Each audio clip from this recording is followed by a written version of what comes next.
Bar ഉടമയുടെ ശബ്ദരേഖ അന്വേഷണം crime branch അന്വേഷിക്കും. പരാതി ക്രൈംബ്രാഞ്ച് ADGPക്ക് കൈമാറി. ഷീജ ചേരുന്നുണ്ട് തിരുവനന്തപുരത്ത് നിന്നും.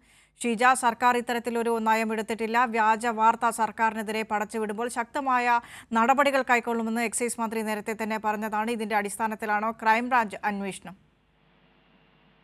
തീർച്ചയായും വിനിഷ, ഏതായാലും ബാർ ഉടമയുടെ ശബ്ദരേഖയുമായി ബന്ധപ്പെട്ട് അതിന് പിന്നിൽ കൃത്യമായിട്ടുള്ളൊരു ഗൂഢാലോചനയുണ്ട് എന്നുള്ളത് വ്യക്തമായിരുന്നു. ഇത് സംബന്ധിച്ചുള്ള ഗൂഢാലോചന അന്വേഷിക്കുക എന്നുള്ളത് ആവശ്യം ഉന്നയിച്ചുകൊണ്ടാണ് എക്സൈസ് മന്ത്രിയുടെ ഓഫീസ് തന്നെ നേരിട്ട് DGPക്ക് ഉച്ചയ്ക്ക് പരാതി നൽകിയിട്ടുണ്ടായിരുന്നു. ഇതിൽ പ്രധാനമായും എക്സൈസ് മന്ത്രിയുടെ ഓഫീസിനെ കളങ്കപ്പെടുത്തുന്ന തരത്തിലുള്ള പ്രചരണം നടന്നു. അതുകൊണ്ട് തന്നെ ഇതിന് പിന്നിലുള്ള ഗൂഢാലോചന അന്വേഷിക്കണം എന്നാണ് ആവശ്യപ്പെടുന്നത്. ഈ പരാതിയാണ് ഇപ്പോൾ DGP ക്രൈംബ്രാഞ്ച് ADGPക്ക് കൈമാറിയിരിക്കുന്നത്. ക്രൈംബ്രാഞ്ച് ഇത് സംബന്ധിച്ച് വിശദമായിട്ടുള്ള അന്വേഷണം നടത്തുന്നതായിരിക്കും. എക്സൈസ്